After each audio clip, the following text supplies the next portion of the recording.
Hello, Soundies. Welcome to our Sound for Video session. Today is the 22nd of May, 2022. And Danny is back. We'll have her on a mic in just a little bit here. Let's go ahead and jump on over to our agenda for today and jump right in. All right. So first of all, signal chain. We have two signal chains today. We just released this morning a new review on the Zoom F8N Pro 32-bit float wide dynamic range audio recorder. So we have that here. We'll see how things go. We have a number of questions that were submitted ahead of time. If the chat's got lots of questions, we may or may not come to the Zoom F8N Pro, but main signal chain that you're hearing right now, Earthworks Ethos microphone, that goes into the Shelford channel from Rupert Neve Design. That goes into the Canon C200. That goes HDMI into the ATEM Mini Extreme.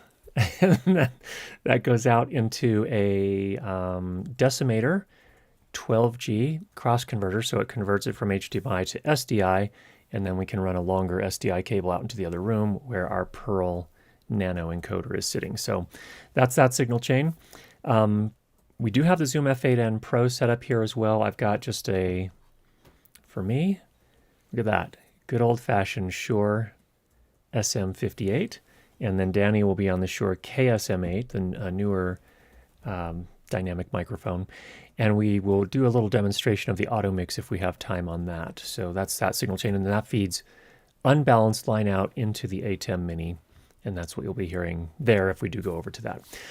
All right, a couple things on the news front. Number one, coming up, we do have our Dialogue Edit Mixmaster Challenge follow-up session. That'll be on June 2nd, which is a Thursday. We're looking at...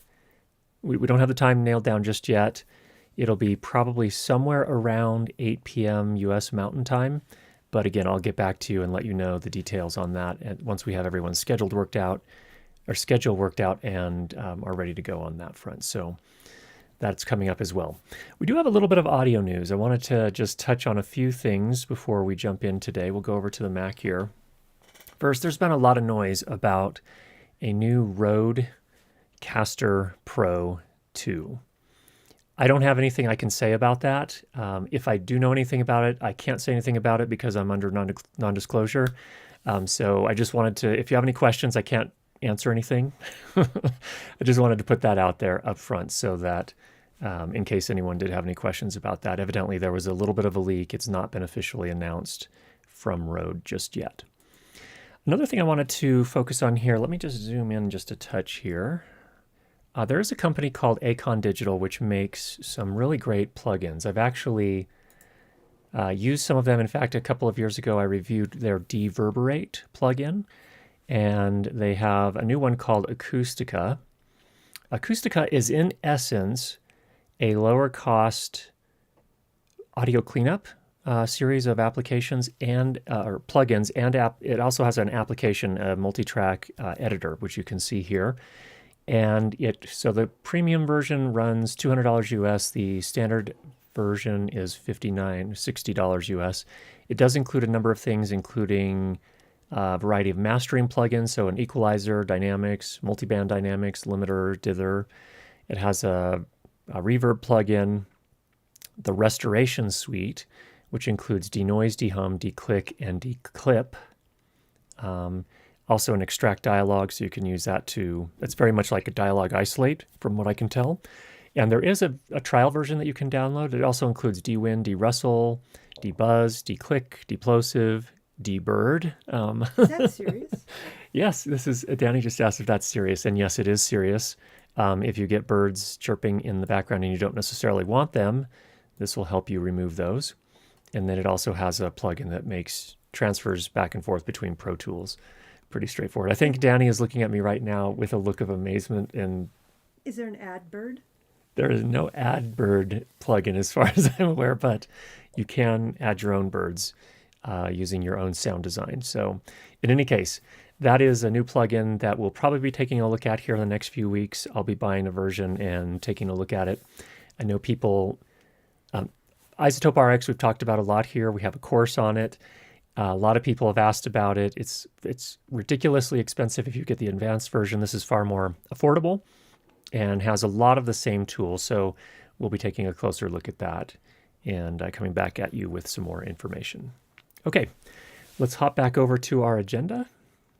And I think it's time to jump into the questions that were submitted ahead of time. So let's go ahead and do that. We haven't done just a question and answer session for quite some time, so I wanted to do one today. So that's what we'll do here. First, from Bruce, just curious about media, costs, and deliverables. How often do you deliver ISOs versus mixes or a variety of mixes? On what media? Hard drive, SD cards? Not applicable, for example, when you feed back into the client's camera and that's all they want. How do you cost media into the client? Pass through at your cost, use their provided media, mark up your cost. Do you keep a library or backups of your recorded work, and how do you manage that side of things? So Bruce, in the past, probably prior to 2 years ago, I did probably 4 or 5 location or small production sound jobs each year. In the last 2 years, I haven't, but I can tell you what I did back then.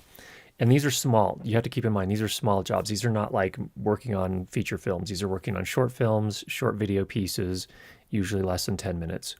So in that context, what I did is I provided my own media, and as part of the kit, I would also include a card that I could give them at the end of the production. So just an SD card, that's usually fairly affordable. The kit charge is, from my point of view, a kit charge is not just a pass-through. You have to keep in mind, for example, a kit charge is there to cover the costs of the gear. If you have to rent any gear, it's going to cover that cost. That can be a pass-through if you choose to do it that way. For things like ordering cards or going down to a store and buying cards, I would suggest you take into account your time as well. So not just the pass-through cost of the card itself, but whatever time it took to go and purchase that, whether online or otherwise. So that's what I did.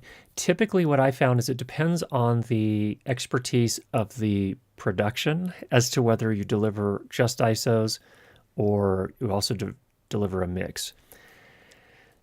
I found that the smaller productions where they're not as experienced, they often get really confused. They have no idea what a mix is because in those smaller productions, usually they don't have a production or they don't have a post mixer working on the sound. It's just a video editor. And the video editors sometimes don't necessarily put all the pieces together when they have a poly wave file with a left and right mix plus ISOs after that.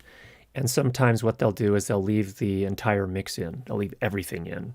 And they just have this mess of noise and sound. So what I typically do on those smaller ones is, well, the first thing to do is to ask them, talk to whoever your contact is, whether it's a producer or the director, and get clarity from them what they want. You can, typically the way that conversation would go about, from my experience, is I would approach them and say, what do you need in terms of sound for deliverables?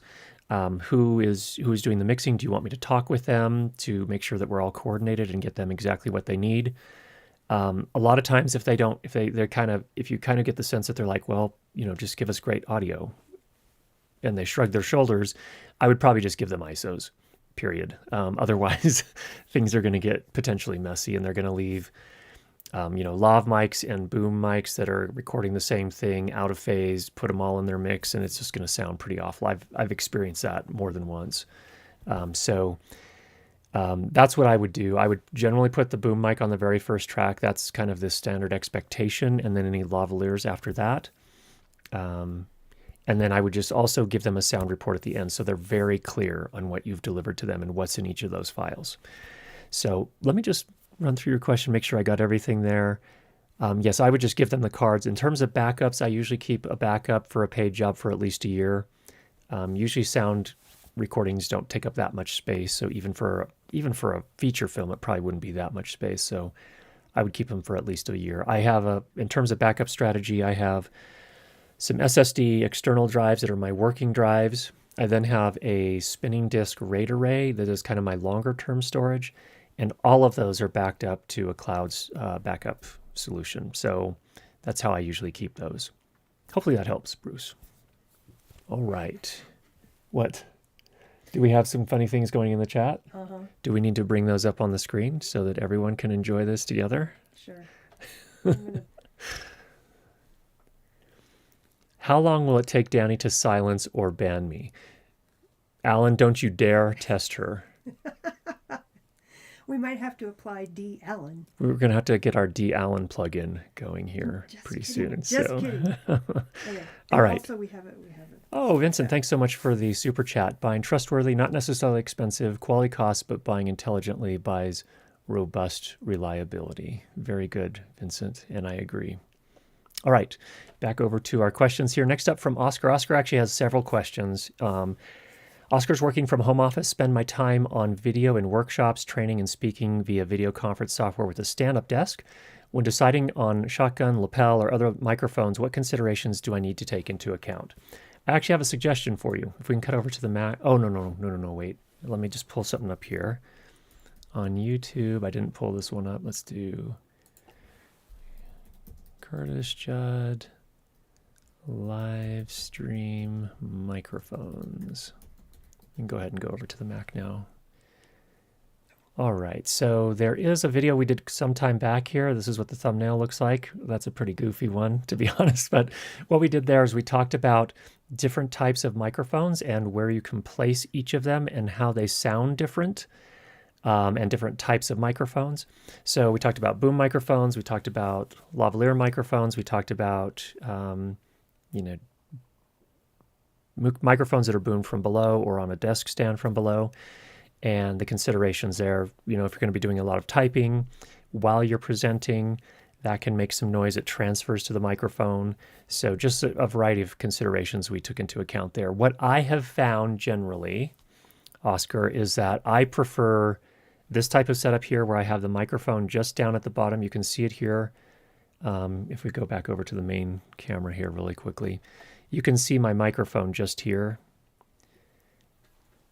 From my point of view, that gives kind of the best trade-off in terms of overall sound quality by keeping the microphone relatively close to the person speaking, but also not super prominent in the frame. You've seen the broadcast microphones that cover half of someone's face. I don't generally like to do that a whole lot, so to me, this is like one of the best sort of compromises overall in terms of sound quality. Now, if you're absolutely convinced that you need no microphone in the frame, you can always boom a microphone. You're going to get a little bit more room sound if you do that.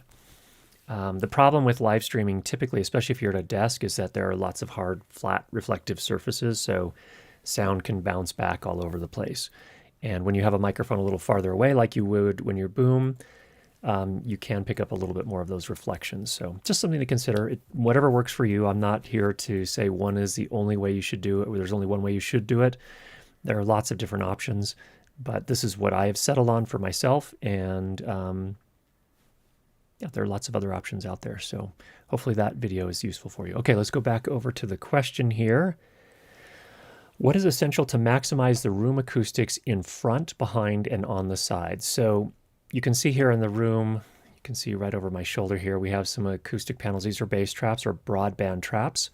And the main idea that you want to manage is you want to manage reflected sound as much as possible. That tends to be the biggest thing. Now, if you're in a super noisy place, in a big city with lots of traffic right outside your windows, for example, then you may have to do some sound proofing. The idea is to block the sound from getting in. Sound blankets can actually help with all of that. So I don't know what kind of if you have a permanent setup or if you have something you have to be able to take down, but sound blankets can help a lot with that. Something like this here is not made to soundproof a room. This is made to absorb reflections or absorb sound before it reflects.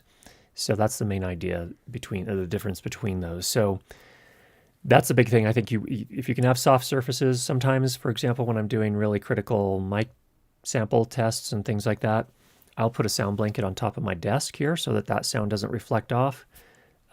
Screens are tricky. You have to be able to see the screen. So in that case, what I typically do is try to position the microphone so that its polar pattern is helping reject any reflected sound. So those are some thoughts there, Oscar. Hopefully those help there. Some follow-up questions in terms of video conference software. What settings on Zoom to avoid? Let's actually come on over to the Mac here. I have Zoom up. I can go ahead and minimize a whole bunch of stuff here. Okay, let's go into the preferences for Zoom. Okay, I'm going to go down to the audio preferences, and you can see this is actually picking up some sound here, because how is that picking up sound? Oh, that's picking it up on my MacBook Pro microphone. That's why you're seeing that. Okay, first thing I would do is I would uncheck automatically adjust microphone volume, and then leave that at the default. And this is where these kind of apps get really tricky. Like, I don't understand what that is. Is that 0? Is this a fader? Or, is this, I don't know what this is. You're going to probably have to do a little experimenting with it. But that's the first thing. Suppress background noise. I typically leave that at auto. I usually check show in meeting option to enable original sound. And then I usually uncheck echo cancellation. Here's the thing. When you're doing this, you probably need to be wearing headphones as opposed to be listening with speakers. So the thing is, you don't want the sound from the rest of the Zoom call to be feeding back into your microphone and creating a feedback loop. So if you are going to enable original sound when you're on the call, you will want to make sure you're using those headphones. But those are the settings that I would typically look out here. Ringtones aren't really necessary. Here for echo cancellation, unfortunately, I don't think there's any way to absolutely turn it off. But those are the settings and how I would generally approach it from Zoom. So, okay, back to the questions then. All right, video recording software. Oscar uses Riverside.fm. Is there a material difference between recording at 44 or 48 kilohertz? Now, this is an interesting question. When it comes to dialogue audio, there are plenty of people that will tell you no. No, there's not a material difference between 44 and 44.1 and 48 kilohertz. So, I mean, I think that, yes, it's going to be hard. If you did a recording at 44.1 and 48 kilohertz, especially if you're talking about audio that's going to be compressed and sent over Zoom, you're probably not going to hear a difference. If you are recording for later distribution, I typically prefer to do it at 48 kilohertz. A lot of the video standards require that. YouTube is actually fairly permissive. It doesn't care whether you do 44.1 or 48. I like to stick with 48 just because it is a longer standing standard that's used in audio for video. So that's typically what I do. Is there a material difference in terms of audio quality? Probably not. Is there a material difference in terms of playback devices in 2022? There may be a few things out there that can only do 48 with video, but that's changing. So anyway, I don't see any reason not to do 48 kilohertz personally, but that's my own perspective on that. When should I consider using noise reduction and when not? I prefer, actually, give me just one second. Speaking of noise,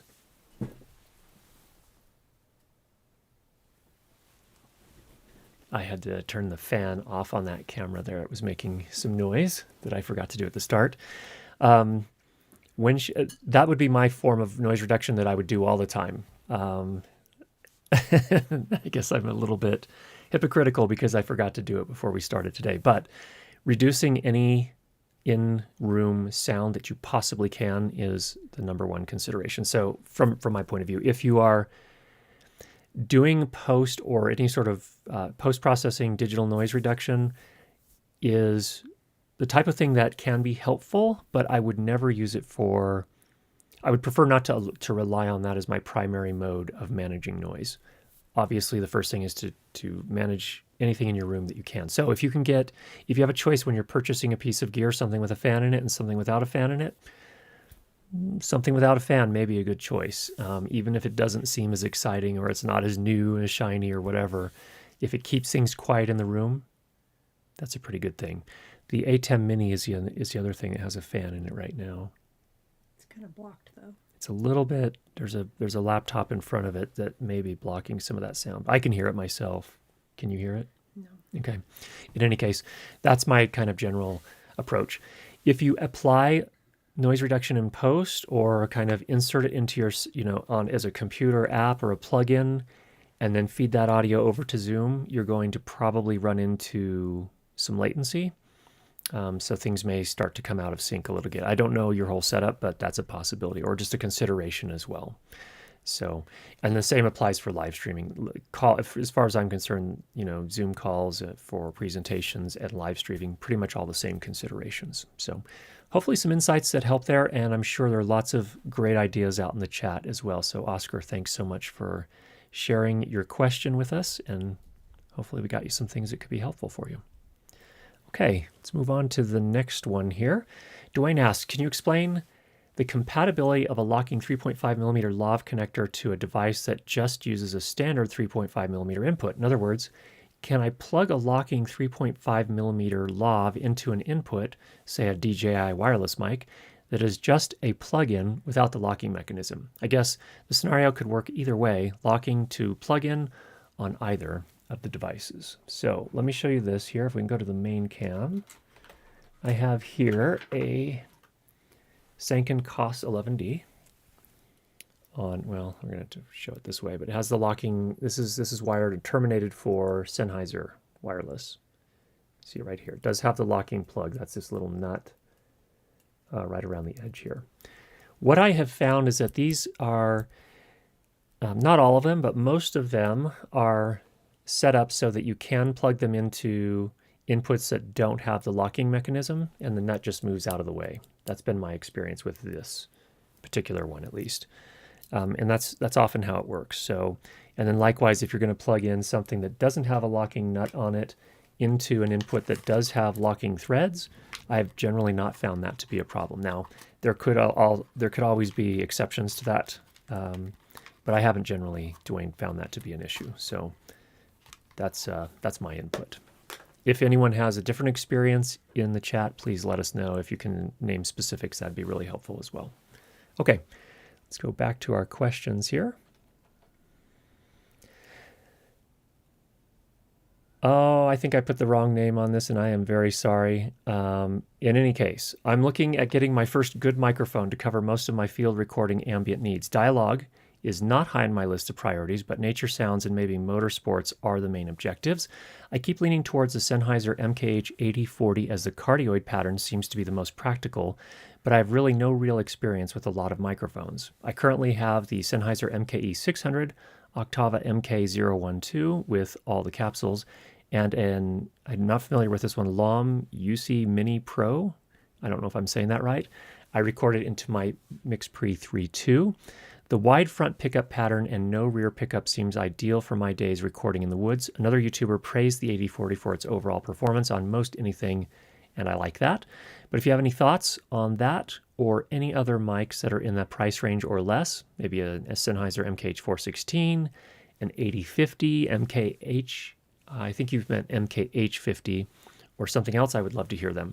Yes, so I think a couple of things. If what I don't understand, and I apologize again, I don't think this was Dwayne's question, this was somebody else's. So, well, somebody just said I submitted 2 questions, 3.5 millimeter inputs and the 8040 mic. Oh, okay, it is the same person. My apologies. Very good. So we do have the right person. I didn't make a mistake. That's great. So what I don't know is I don't know whether you're going to be doing any recording in stereo, or if it's always going to be mono. And I think that's a big factor in making a decision about which of those microphones you need. Another factor is, do you need an isolated pickup at points? Like, are you trying to get, for example, aim a microphone up at a bird that's chirping and try to get mostly the bird? Obviously, you won't get just the bird, but if you want a little bit more isolating capability, that's where a shotgun microphone like the 416 makes a lot of sense.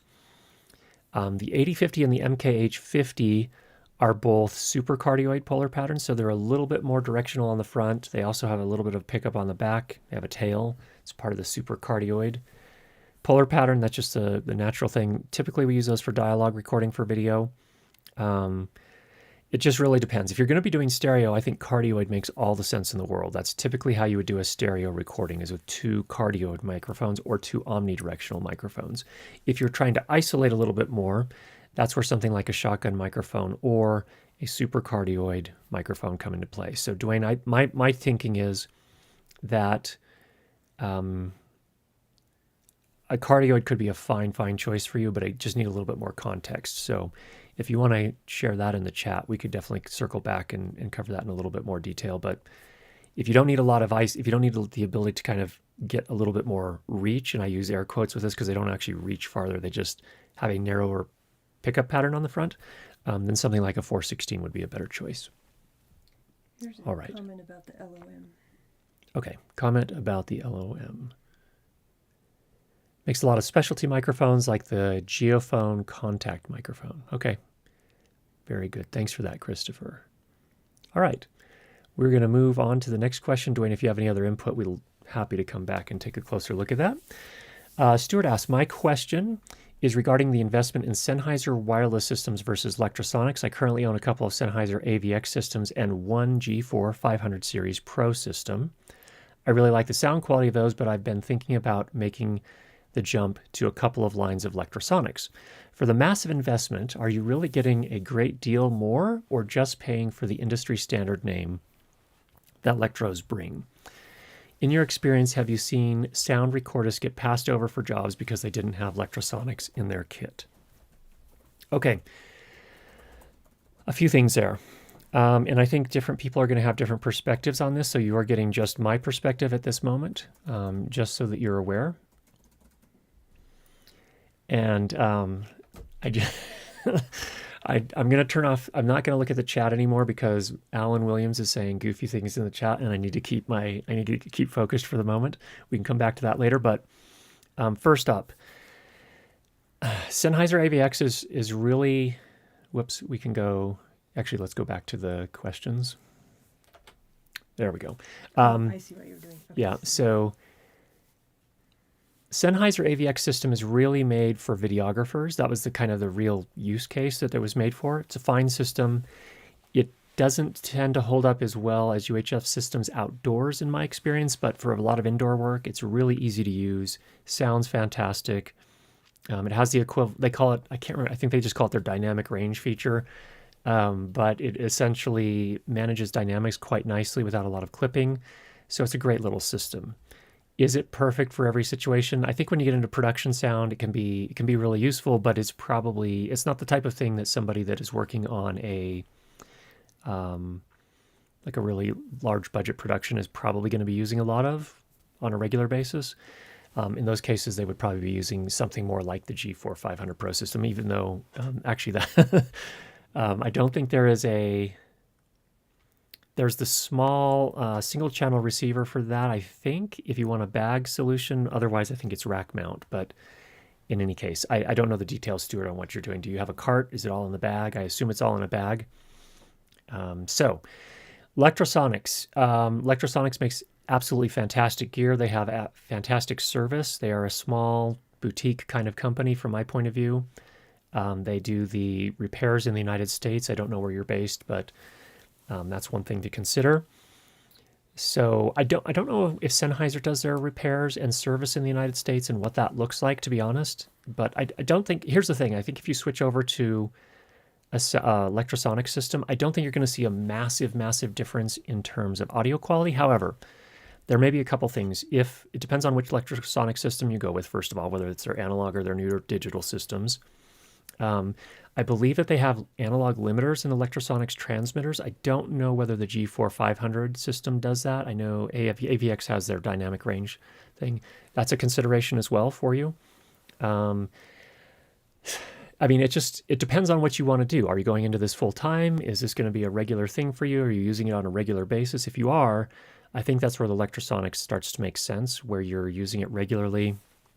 You need a company that's going to stand behind it, that it can get service from on a regular basis, that actually repairs it, and it's not just a consumer electronics company that would just send you a new one if it's still under warranty. Otherwise, you're out of luck. And I just don't know what that looks like on the Sennheiser side. So I just don't.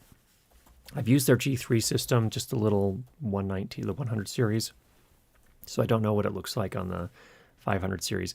I would think that they do have service. Obviously, Sennheiser has a lot of installed wireless systems, so you'll see them a lot in theaters, in house of worship, and things like that. I haven't seen them as much in production sound, so especially location sound. So those are some things to take into consideration. Again, I don't know what that looks like on that side. If anyone else has insights into that, that'd be super helpful to know about that as well. In the final question, in your experience, have you seen sound recorders get passed over for jobs because they didn't have Lectrosonics in their kit.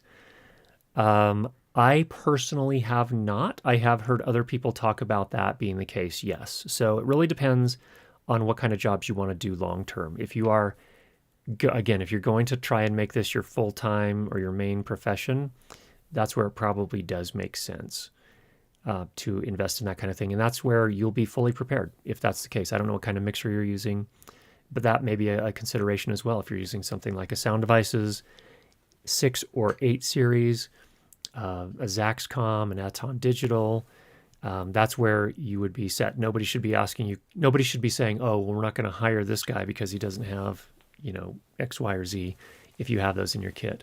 On the other hand, Lectrosonics is not the only company that makes good wireless systems. So in some cases, it's kind of silly when, I think it's personally kind of silly in some cases when that is the only criteria that people are using to choose their production sound mixer or location sound mixer. But it is a simple way. It's one of those kind of rule of thumb things. Like probably producers talk to each other and say, well, how do I choose a sound? Like, how do I know if this person's legit? And they say, well, just ask them if they're using a Sound Devices or if they're using Lectrosonics. And back in, I don't know, 15 years ago, that was probably a pretty good way to measure whether, how serious someone was about doing that type of work. Today, it's more than just one brand.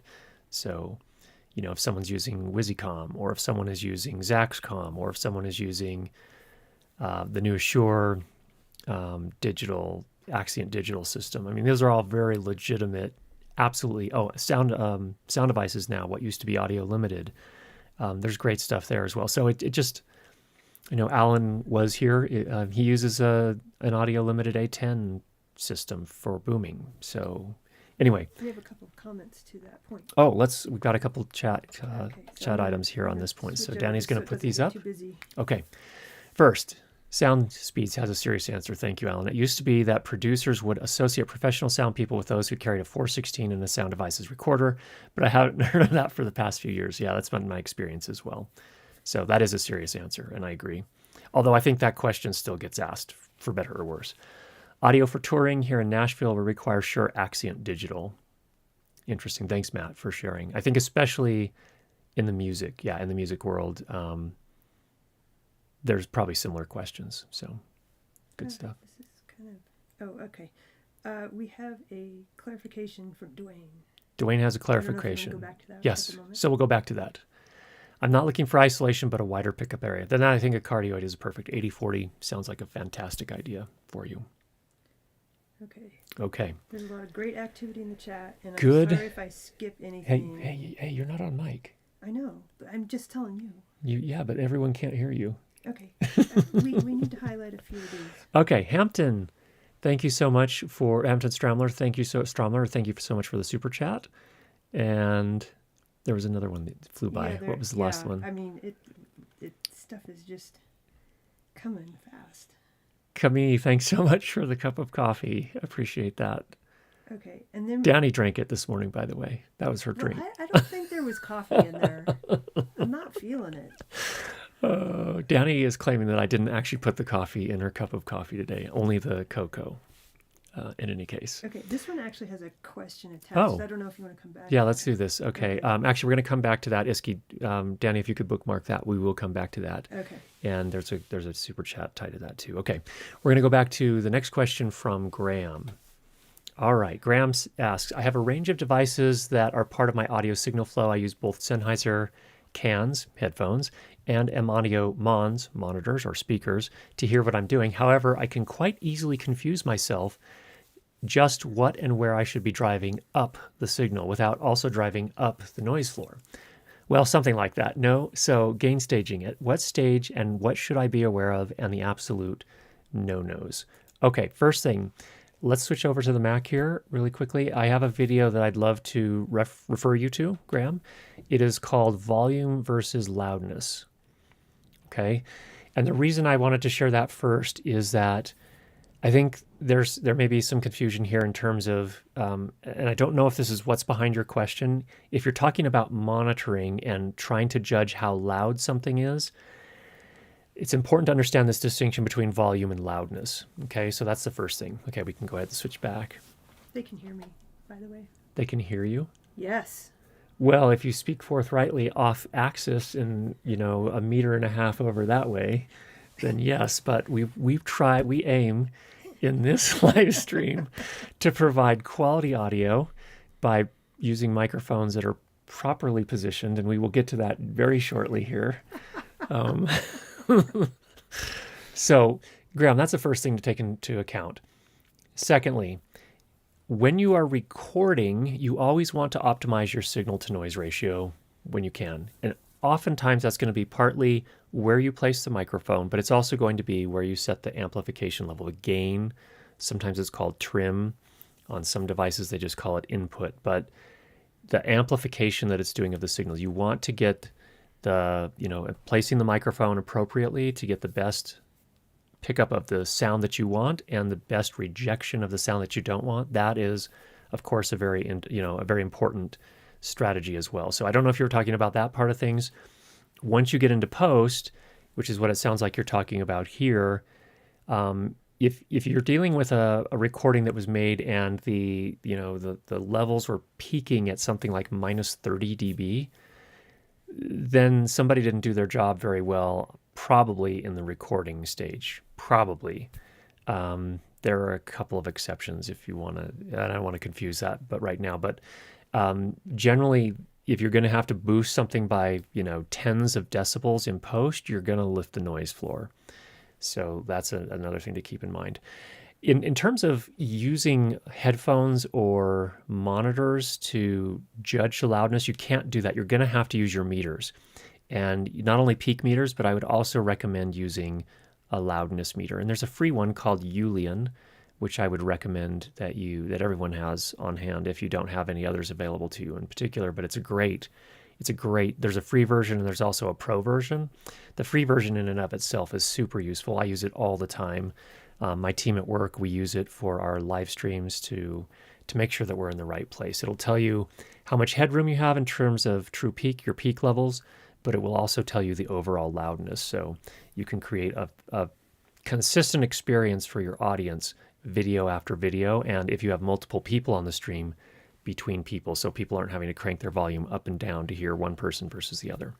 I think that hopefully addresses your question. I don't know if you had anything else in mind aside from that, but never confuse your volume on your M audio monitors or your whatever you're driving your Sennheiser headphones with. That's a different matter altogether. So hopefully that video clarifies that for you. Okay. Next question is from Rob Christensen. I'm about to order some gear for a travel voiceover kit, but I would love to get the Curtis and the Soundies take on it first.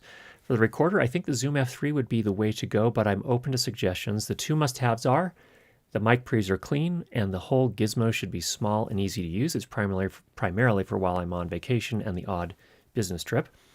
For the mic, I'm a little stumped. The recording environments will be varied, but will likely involve hotel blankets and pillows.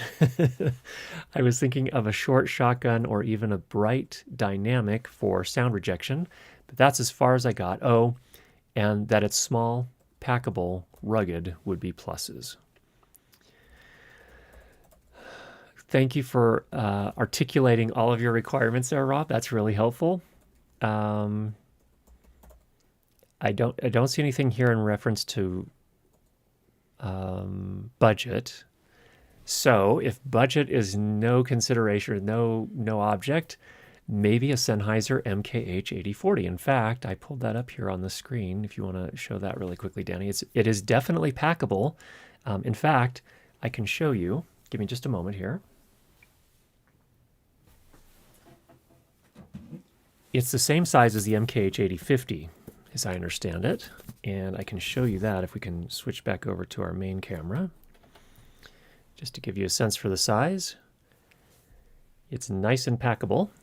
So the 8040 would be the cardioid version, and I think that would work nicely for voiceover. So again, I think that's about a $1,200 microphone though. So I don't know if you're looking to spend that much money, but that is one option. On the less expensive end, if you're looking to keep it budget, because it's not something you're going to use a whole lot and you don't necessarily want to invest, thousands and thousands of dollars, and you want to look at a short shotgun microphone, I think that the Audio-Technica AT875R is worth looking at. I do have a review of that on YouTube. That is a microphone that sounds very similar, in fact, to the Sennheiser MKH416, which a lot of people really love. So that's worth consideration. It's less than $200 US, so something worth looking at. I'm sure there's lots of other ideas in the chat, or if they're not, I think lots of people could have some advice for you there, Robin. Would love to see people in the chat throw in their advice as well. There's a lot of stuff in the chat I'm not getting. Oh, okay. All right. So there's some thoughts there. Those are a couple options there. Of course, on the dynamic front, if you need something that's bright on the dynamic end, the Electro Voice RE20, and I think there's a 320 as well. 320 is a less expensive version. RE20 I think is $450 US. It's a little bit more expensive, and it's big and it's heavy. And so you'll definitely need some sort of stand to go with that.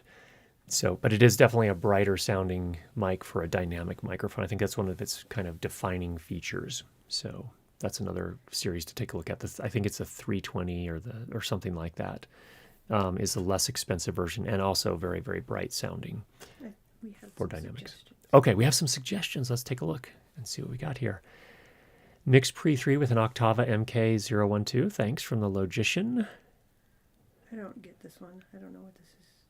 Andrew, condenser mic 45, dynamic mic 55. That sounds like gain kind of rule of thumbs. Thanks, Alan, for that, for sharing in the chat there. Oh, somebody had one and they retracted it. Zoom F3 is a great choice in those circumstances for travel. This is from Alan. If on a budget, I'd also point you to the direction of the Octava MK012. It comes in a case with different capsules. I would agree with that. The one thing to make sure is that don't get too cheap on that. Make sure you buy it from a reputable dealer. There are plenty of fakes of the MK012 out there, so you want to make sure you get the real deal. I think a lot of people with the fakes end up having reliability issues. How do you know if it's fake or not? How do you know if it's fake or not? I don't know. Buy it from Thomann in Germany. If you're going to buy, you should that probably should help. That's where I got mine years ago. Ted says, yes, small and rugged, but I'd probably insure it if you got the MKH8040. Yeah, good point. Yeah, definitely insure it if you're going to be carrying that around. DDS Mic 2S. Yes, the only problem with the DDS Mic 2S, and maybe it was just the copy I had, but it generated quite a bit of self-noise, so it wouldn't be my first choice. I actually found the Audio-Technica AT875R to be a little cleaner on that front, but not a bad sounding mic, just a little bit on the noisy side. Rob needs a Midas X32 for travel, though. Is this something I should have skipped over? Is that? I don't know if.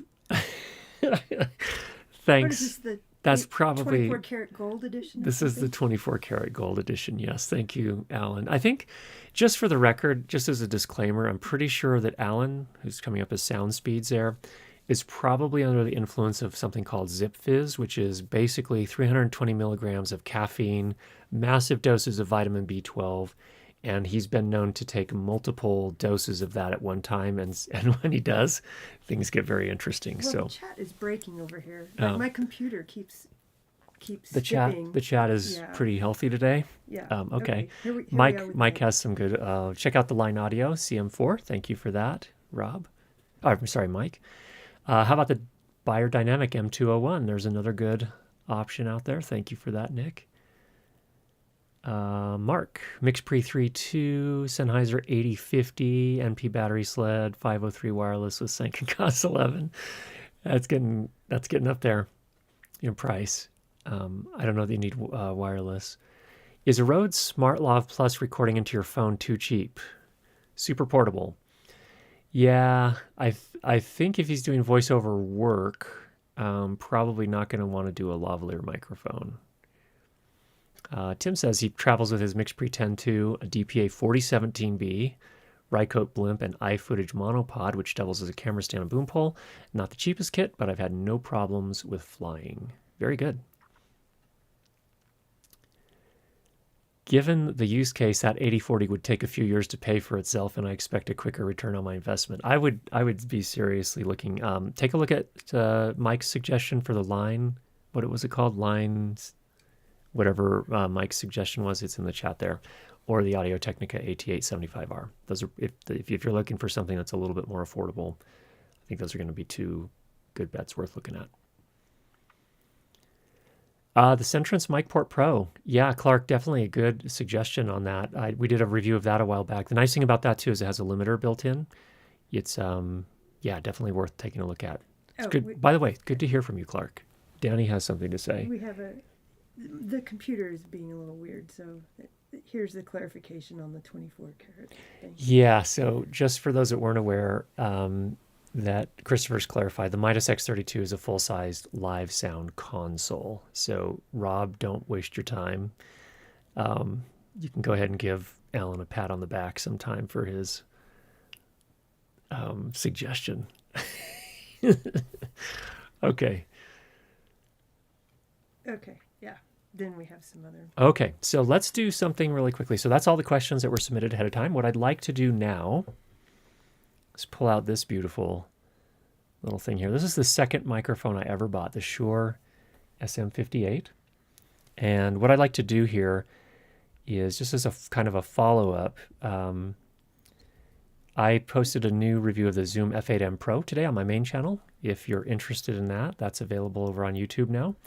But what I'd like to do is give you kind of a little bit more of a real-world sample here. This is a less than optimal setup that we're going to demonstrate here. So Danny's sitting over here, probably 1.5 meters away. There's her hand right there. And I'm going to put on the Zoom F8N Pro. I think what I'll do is I'm going to go ahead and turn off Automix at the start, so you can hear what a kind of a messy situation this can be if you've got two mics that are open and live at the same time. And give me just a moment to do the switch over here. Okay. So be right back with you.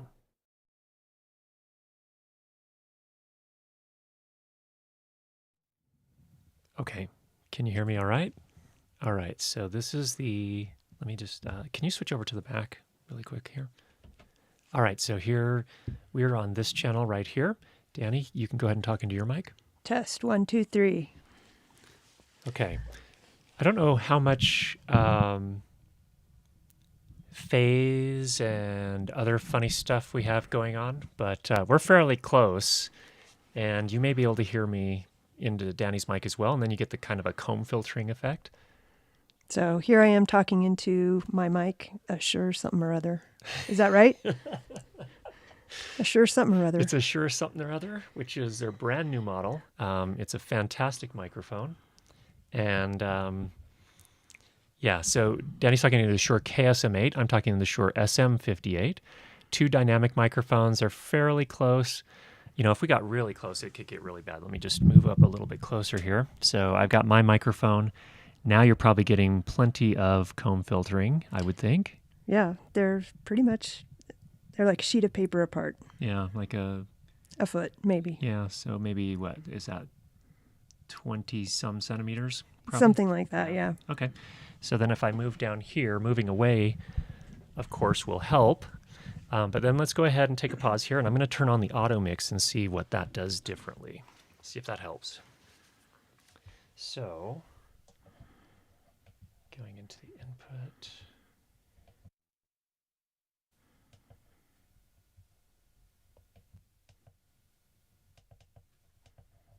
Okay, now we have Automix on. So when I talk, I gotta take these headphones out because it sounds so weird listening to myself with some delay on it. But this is what it's doing is it's actively, while I talk, it's actively attenuating the levels of Danny's microphone. And then when she talks. Hi, this is Danny, and I'm talking into the Shure something or other. It's attenuating my microphone when she talks by about, if I understand these meters correctly, it's about 12 dB. So it's pulling it down quite a bit. It seems like it's actually more aggressive than the original Zoom F8N and the Zoom F4.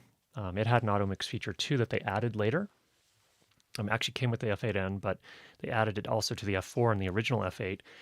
And it wasn't especially aggressive, but this seems like it's doing a little bit more now. I don't know if people can hear a difference. I don't know. What does it sound like? Here we are. We don't need D-Bird. I'm fishing for things to say here. Yeah. So here we are talking. Yeah, okay. Talking. So there's a little sample of the Automix feature on the Zoom F8N Pro, both with and without the Automix feature. So I'm going to go ahead and switch back to my other mic and see where we go. Let us know in the chat what y'all think.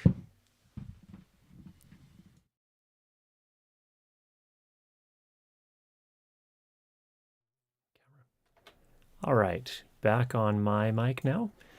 And we'll go ahead and put this back over here. All right, any questions in the chat? We have a few more minutes here to see what other things people want to talk about. There was a question at the very, very start, and then we also have a question that we were going to bookmark and come back to. In fact, why don't we go back to that one first? It was a super chat, as I recall. Mm-hmm. Okay, from Iski. I have a Zoom F3 plus video mic NTG with no gain on the F3. Is it important to set the gain on the NTG? Leave gain at 1 and let the Zoom take care of the rest? Should it be set more in the middle? Thanks. Ooh, good question. Let's see. Honestly, I think you're going to want to do some testing with that. So I would go for the extremes. I would set it to 1 on the Rode VideoMic NTG and do a test recording. Then I would stop that recording, set it back. I think it goes up to 15. Is it 10 or 15? I don't remember what it goes up to on the NTG. And then do a test recording there. Bring it into your computer, put on some good headphones, and listen back and see what your experience is. My guess is, and then you could also do some tests somewhere in the middle of that range as well. So I'm going to guess probably somewhere in the middle will be your cleanest, but go ahead and test both of those. It really kind of depends on how they implemented the amplifier or the preamplifier within the VideoMic NTG as to what you're going to get there. So that's how I would approach that. Hopefully that helps. I don't know the answer to the question right off the top of my head. My guess is going to be somewhere in the middle to the lower end of the gain range where you're going to get the cleanest results. If anyone else has personal experience with that, if you could let our friend Iski know about that, that would be great. Okay. We may have already highlighted this super chat, but I can't remember, so we'll do it again. Yes, from Hampton's Stromler. There was a question. Yeah, we'll get to Coffee is the elixir of soundies. That one's very important. That is very important. Thank you, Vincent. Very much appreciate that. Wait a minute. Danny is combing through the chat here, looking for things here. Eldis, what would you recommend for a hyper budget setup? Some of my friends want to make an animated comic and they only have headset mics or webcam mics. That's great. That's exactly what I would recommend. Go with those. The biggest thing they can do to improve their sound is work in a space where there's not a lot of other noise, and then also to be reasonably close to the microphone. Don't try to set the microphone across the room. Keep it within 6 inches or less, or 15 centimeters or less. That's how they're probably going to get their very best sound. Yeah, so that's how I would approach that. Here's the very first one. Oh, here's the very first one from Mark. Just purchased Waves Clarity VX Pro, and I was wondering if you test against Isotope RX and give your opinion. Thanks. Hello from Australia. Again, starting to get cold down here. Well, stay warm, Mark. There are...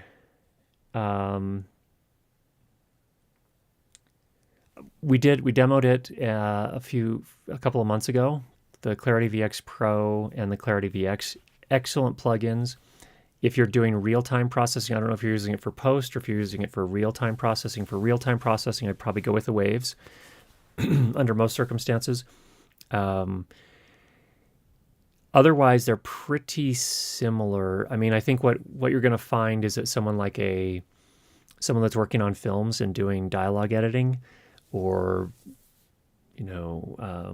re-record mixing, they're probably going to want to have both on hand because some of them are probably better at other things versus the other, both using some sort of machine learning or other schemes like that, neural networks or whatever. So I think that probably for most purposes, I think they're pretty interchangeable. That's my kind of, based on my experience with it so far, it's the Waves clarity is fantastic. There might be a few circumstances where the isotope does a little bit better. There might be other circumstances where Waves Clarity VX does a little better. In my tests that I did, they were virtually the same, and they were both surprisingly good, really, really good. So hopefully that input is helpful. Okay, David says, have heard positive mention of Acoustica on forums. In particular, cross-DAW ARA2 support is welcome. Annoyingly, RX9's ARA is still logic only. Yes, so for those that aren't familiar, ARA is a special new, I don't even know what to call it exactly. It's sort of I don't know if it's a protocol or if it's a way for applications to communicate with each other. Logic supports it. I believe Pro Tools supports it, but it's a way to get the sound from one app to another app and back.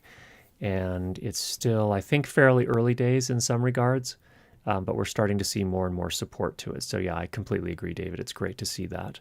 It would be nice to see ARA support more broadly.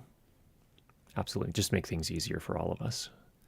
Mike says, I know you can't talk about anything related to the Rode podcast products, but have you seen or had hands-on for the Tascam Mixcast 4? I have. I've looked at the specifications. I have never used one, so I don't have firsthand experience with it. Yeah, so I don't really have anything I can say about it other than it looked like Tascam's throwing their hat into that ring of dedicated podcast recorders, along with Zoom and Rode and a bunch of other. Maono, I think, is another brand that has done that as well. So yeah, I haven't had an opportunity to actually put my hands on it and listen to it. Okay, I'm having a little trouble scrolling. We'll just get to things as we can. Okay. When I press, this is from Camille, when I press the record button on my Mix Pre 2, I hear a relatively loud beep as confirmation. Is there a possibility to adjust the volume? Yes, there is. I'm just pulling out my Mix Pre here so that I can check that. And I don't have the battery sled. I must have pulled it off. Give me just a moment. I'm going to go grab it.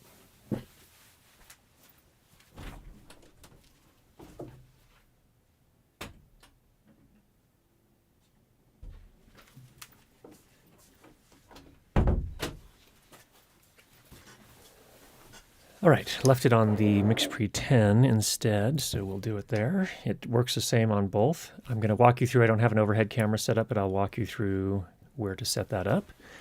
I believe if you go into the menu, I believe it's under System. I'm doing this from memory, so stick with me.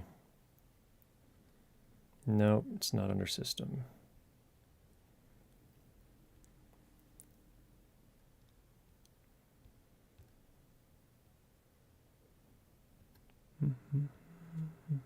Oh, under Tone Slate, maybe?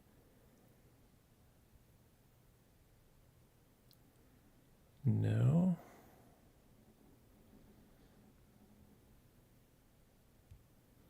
Not Tone Slate.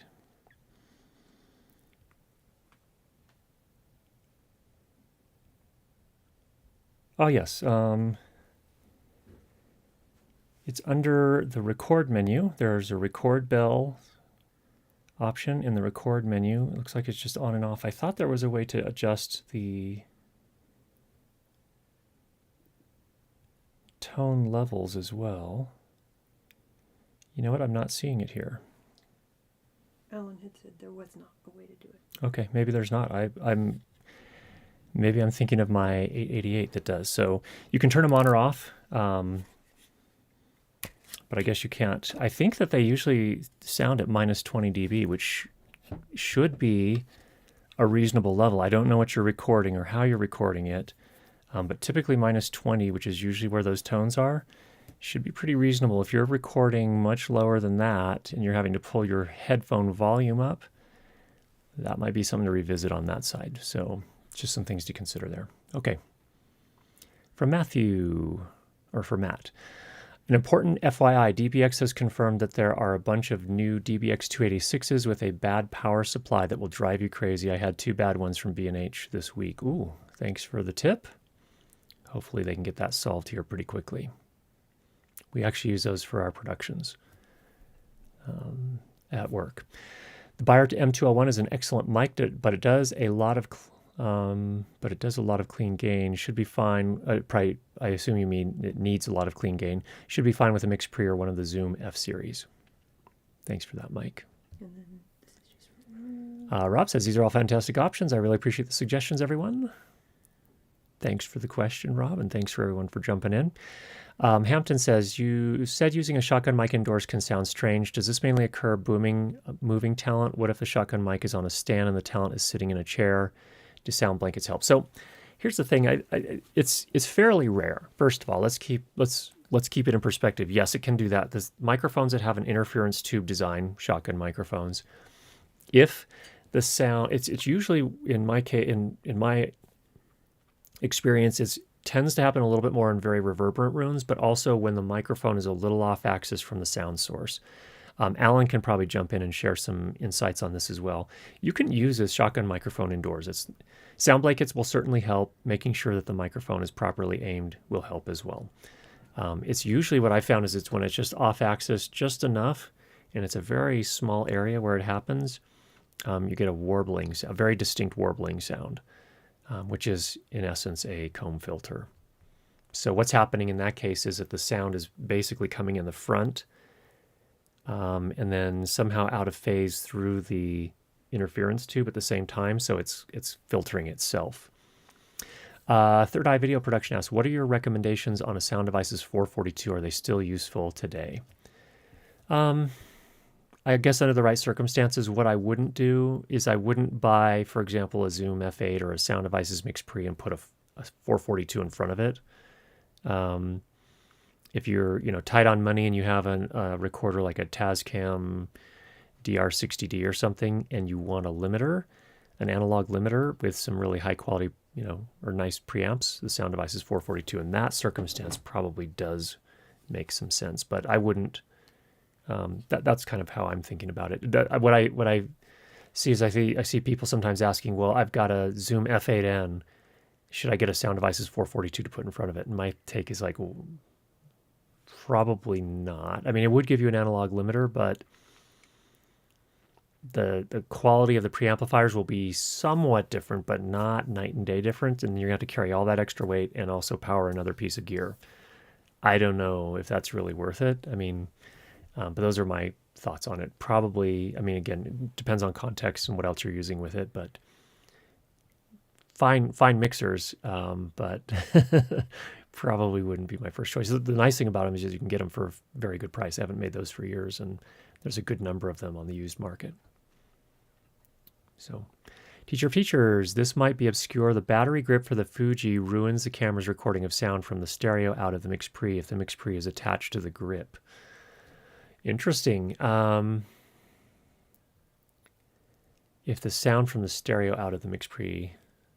Oh, okay. So that's probably that's probably a grounding issue. What I found in that case, Dave, is that some people found that if they put some isolation of some sort between the Mix Pre and the camera, that they don't run into that problem. I don't know if you have your camera and the Mix Pre attached to each other. If you detach them, see if you still get that problem. If you don't, then putting some sort of insulating material between the Mix Pre and the camera may make a difference there. So yes, I have heard of that happening with the Mix Pre in some cases, but try that and see what you get there as a troubleshooting step. Andrew. Oh, hi, Andrew. It must be very late or very early where you are. How high should the gain on the Mix Pre 3 be set? If I don't have the levels hitting the limiters often, I get nervous that I'm setting the gain too low. Well, the good thing on the Mix Pre is that the preamps are pretty clean, so it's not a huge risk. I think the more important thing is how you have the microphones positioned, but it depends. Are you doing something scripted? If you're doing something scripted, and there's not a huge amount of dynamics, it's more of a talking, like just a presentation type thing, where people aren't going to get highly emotional and highly dynamic. In those cases, what I would typically do is I would aim for somewhere around minus 15, minus 12 dB. Just leave yourself some headroom there. But if you can drive it harder than that limiter is pretty good. If it's something that's less scripted, or there is the potential for a lot of laughing or things like that, you might want to leave a little bit more headroom. That's where I aim more for minus 15. But Andrew, hopefully that helps. Okay, I think this will be the last one. All right, Danny says this is the last one. I'm curious to know what's the distance between the top of the Earthworks Ethos microphone and your mouth. Bandrew usually keeps his microphone a fist away. It's about 2.5 fists, Sergio. Could we position it closer? The thing is, we're going to get a lot more proximity effect if I do that. This one actually is made to work up pretty close, the Ethos, but I don't mind being back just a little bit more for more natural sound. But yeah, if I get up a fist away, this would be a fist away right here. I'm talking off to the side just a touch so that I don't experience any sort of plosives. But that's an example there. There's probably a lot more bass response. If I go to my typical recording distance here, again, about 2.5 fists. Everyone's fist is a different size too, so this is what that sounds like here. So, all right, everybody, thank you so much. Wait, last one. A speculative question. One very last question from Shoji Productions. Any opinions on the new Blackmagic Hyperdeck? No, I don't. Maybe. I don't know anything about it really, Shoji. I apologize. I haven't looked into it. I've been fighting with my own Hyperdeck out here. I have the first one that was a 4K capable. It has 6G SDI inputs. My goodness, back then they had a lot of funky limitations, like the whole frame rate thing and different formats. And this one's really quirky. Like, I'm not a huge fan of it. But at some point I may look into some other options as well. So, and despite what Alan says, I'm actually not 17 feet tall, and 2.5 is not actually 4 feet. It's probably more like 20 centimeters is my guess. All right. Also, yes, let me mention, Alan we talked about cables last week. Alan is going to be making cables for the next little bit. There's a link in the description if you're interested in having him make some custom cables for you. All right, with that, all of you get out there, make some great sound, and we will talk to you again next week. Take care, everybody.